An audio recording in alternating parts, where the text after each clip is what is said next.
Bom dia, primeiramente. Eu gostaria de chegar na presença de vocês para contar um testemunho, que é o testemunho mais importante na minha e na vida de qualquer um que se propõe a buscar a Deus, e é o testemunho que resgata de fato um pecador, que transforma vidas. É um testemunho vivo, verdadeiro, e o único testemunho eficaz para a salvação. Um testemunho que ecoa além dos séculos. Um testemunho que ele permanece o mesmo para sempre.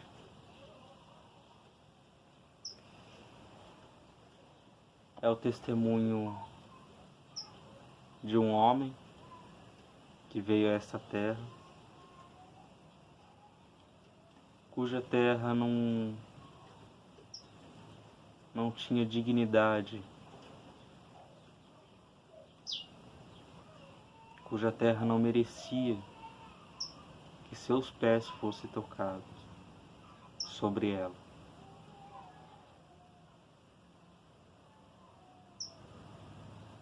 Essa mesma terra que um dia o matou, na esperança que não mais ele falasse de seu testemunho, mas uma mesma terra que embebeu seu sangue foi a terra que testemunhou a sua ressurreição. A mesma terra que o perseguiu foi a mesma terra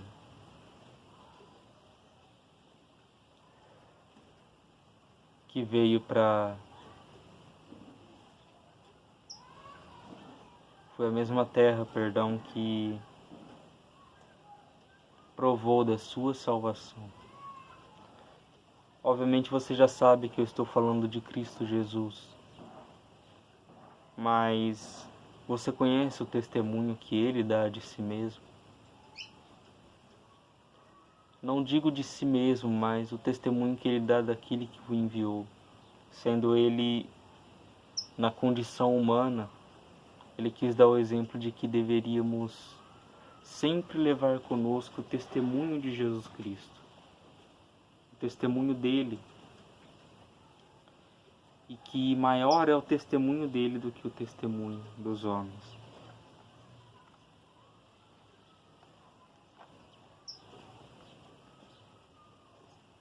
O Espírito Santo, ele dá testemunho na terra através de sua igreja, e ele é a verdade. Ele é o único e verdadeiro Deus, não há outro. E é incrível como essa terra, ela desprezou a ele, humilhou a ele,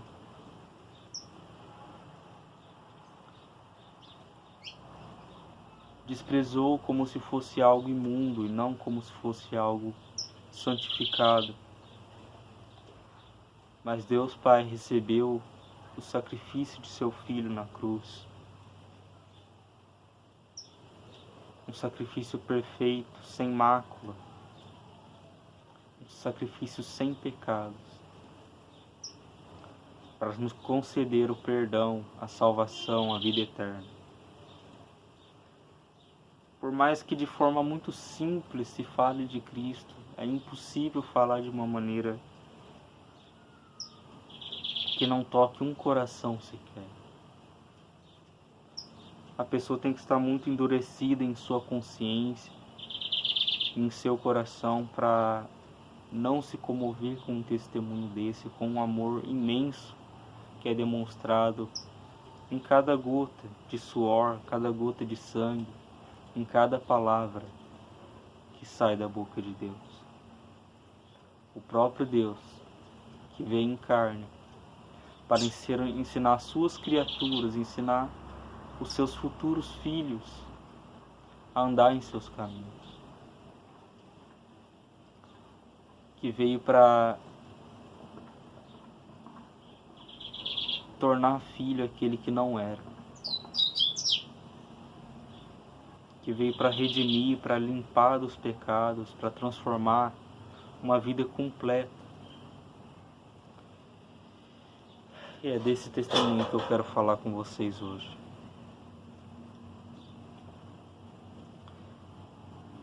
Vamos primeiramente então, como base desse testemunho, falar de João 5:43, que diz o seguinte: Eu vim em nome de meu Pai, e não me recebestes. Se outro vier em seu próprio nome, certamente o recebereis. Se vier uma pessoa falando de si mesma, dando testemunho sobre si, um testemunho que ocorreu na vida dela, algo do tipo, certamente você recebe essa pessoa. Mas Cristo, ele veio para testemunhar do Pai, ele não veio para testemunhar de si mesmo.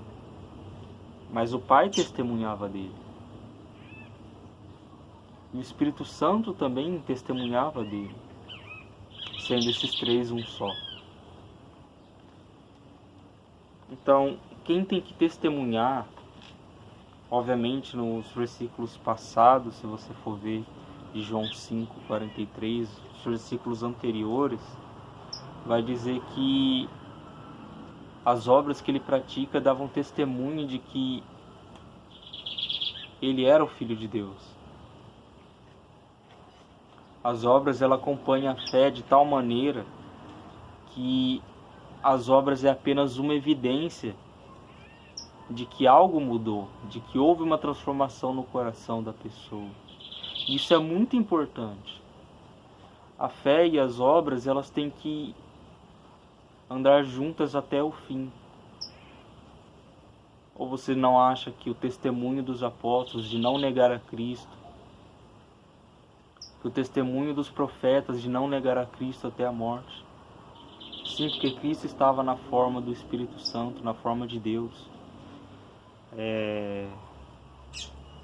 No Antigo Testamento. Não tem como dizer que não havia Cristo no Antigo Testamento. É impossível que isso ocorra.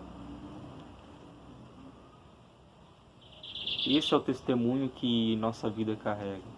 Ele é o verbo vivo que se fez carne. Então a palavra, ela deve acompanhar as nossas ações. A palavra deve ser vivida. Senão, de fato, não estaremos seguindo o Evangelho. E esse é o verdadeiro sentido de carregar a cruz. Viver a palavra. Fazer com que o verbo que se fez carne habite em ti, a ponto de que não haja mais espaço para você. A ponto de que só haja espaço para ele. A ponto de que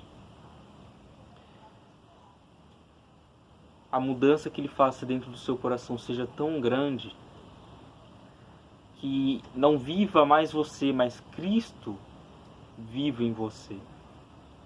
Cristo resplandeça em você, no seu rosto, nas suas ações, na sua maneira de falar, de se comportar, na maneira de vestir, logicamente, mas isso não é o mais importante.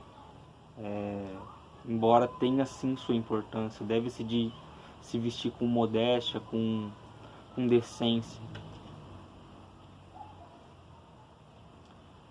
Diz o seguinte, 1 João 5 completo, a gente vai ler. A fé que vence o mundo. Todo aquele que crê que Jesus é o Cristo é nascido de Deus. E todo aquele que o ama, e todo aquele que ama o que o gerou, que é Deus, ama também o que foi gerado por ele, que é Cristo Jesus.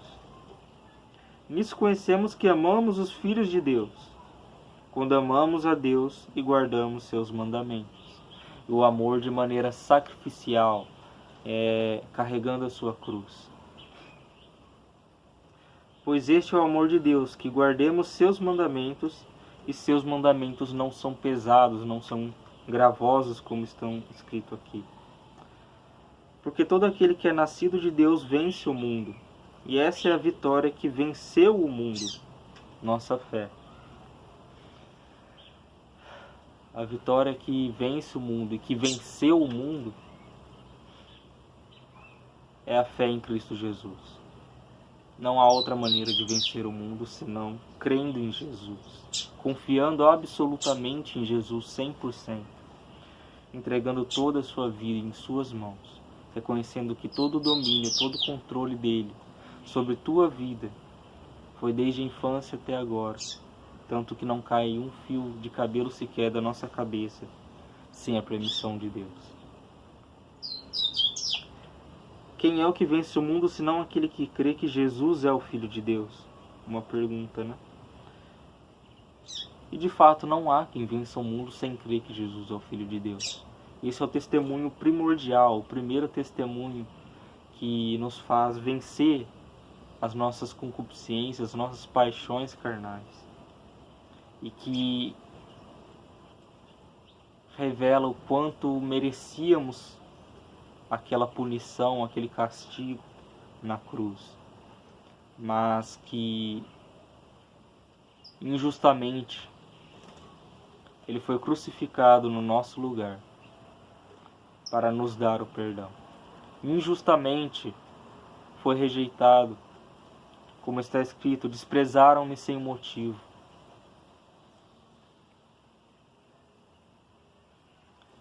Este é Jesus Cristo, que veio mediante água e sangue, não somente mediante a água, mas mediante água e sangue. E o Espírito é aquele que dá testemunho, porque o Espírito é a verdade. E está escrito uma palavra que Jesus diz que Ele é a verdade, né? Eu sou o caminho, a verdade e a vida. E ninguém vem ao Pai senão por meio de mim. Senão por meio da fé em Cristo. Porque esses três são um. Porque três são os que dão testemunho no céu. O Pai, o Verbo que se fez carne, Cristo, e o Espírito Santo. E esses três são apenas um. E três são os que dão testemunho na terra. O Espírito Santo, por meio de sua igreja, a verdadeira igreja. A água e o sangue. E esses três concordam entre si. Se recebemos o testemunho dos homens, maior é o testemunho de Deus, porque esse é o testemunho de Deus que testemunha acerca de seu Filho. É o testemunho de nosso Deus que revela a salvação por meio de seu Filho, revela a sua graça por meio de seu Filho.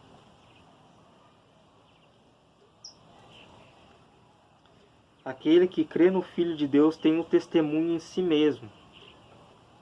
Aquele que não crê em Deus o faz mentiroso, porque não crê no testemunho que Deus dá acerca de seu Filho. E essa fé só pode ser dada por Deus. Não é algo que o ser humano pode gerar. Não tem como o ser humano crer em Jesus verdadeiramente. Mas é necessário que haja confissão de pecados, é necessário que haja arrependimento genuíno e verdadeiro do fundo do seu coração, um arrependimento completo, onde não há espaço para culpas.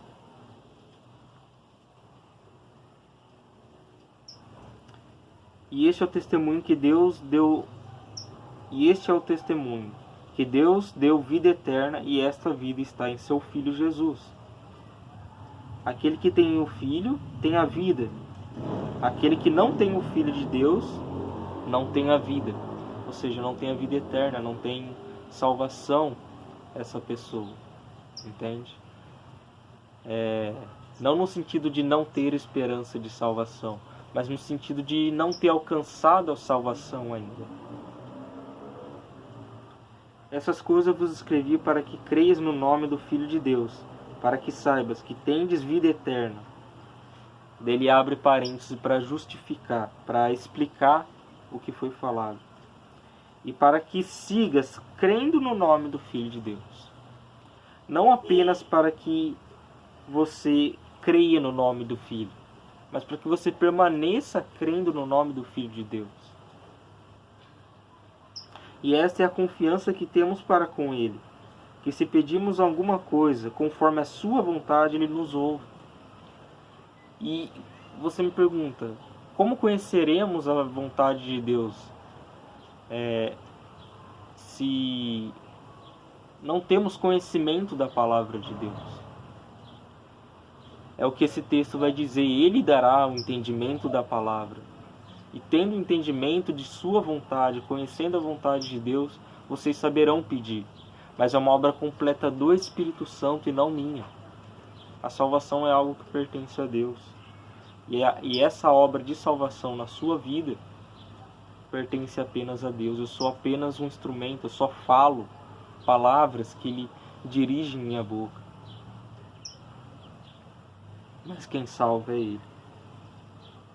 E se sabemos que Ele nos ouve em qualquer coisa que pedimos, sabemos que obtemos as orações que lhe temos feito. Se alguém vir seu irmão cometendo um pecado que não seja para a morte, no sentido de ser a blasfêmia, praticamente é um pecado para a morte, não se é perdoado esse pecado até que morra, né? Mas a pessoa que comete a blasfêmia, ela não se arrepende, ela não se sente culpada. Então, se você ainda sente culpa, arrependimento no seu coração, isso é um bom sinal.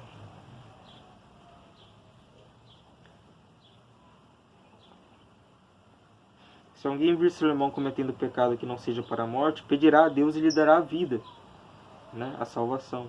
Isso é para os que cometem pecado que não seja para a morte. Há pecado para a morte, pelo qual não digo que se peça. Toda injustiça é pecado, e há pecado que não é para a morte. Sabemos que todo aquele que nasceu de Deus não continua pecando. Aí vai apresentar os frutos da salvação a partir daí, né? Representando a santificação. E é necessário que haja santificação. Como Cristo disse, sede santos como eu sou santo, né? Ele disse no Velho Testamento. E é necessário que nos acheguemos com o coração puro e sincero como de uma criança, para adorar em espírito e em verdade a Deus.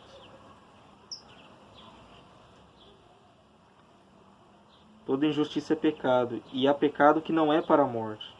Sabemos que todo aquele que nasceu de Deus não continua pecando, mas aquele que foi gerado por Deus, Deus o guarda, e nele o maligno não toca. Sabemos que somos de Deus, e o mundo inteiro jaz no poder do maligno, no controle do diabo, se entregam a Satanás, então se tornam escravos dele. Não devemos julgar a estes com juízo de condenação, mas devemos sim expor os seus pecados, devemos mostrar a saída, a única saída, que é Cristo.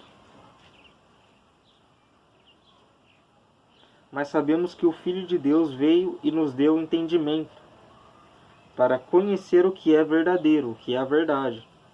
E estamos no verdadeiro, na prática constante da verdade, para aqueles que praticam essa verdade bíblica. Esse é o Filho Jesus Cristo, em seu Filho Jesus Cristo. Estamos no verdadeiro, em seu Filho Jesus Cristo, que é o verdadeiro Deus e a verdadeira vida eterna. Tem várias religiões que prometem vida eterna, mas essa é a única que promete a verdadeira vida eterna, da qual tem o único e verdadeiro Deus. Filhinhos, guardai-vos dos ídolos, amém. Aqui ele termina concluindo. Guardem-se do mundo, guardem-se sem mancha do mundo, procurem se santificar, procurem se aprofundar no seu relacionamento com Deus. Busquem mais de Deus, porque é este Cristo que foi desprezado sem motivo. Ainda hoje, ainda nesses dias, o desprezam sem motivo algum. Vivemos um tempo da graça, Mas nunca houve um tempo que houve tantos homens e tantas mulheres desgraçados, no sentido da palavra, de rejeitar a graça de Deus. Porque se você vive no tempo da graça, não tem como dizer que não há graça de Deus sobre você.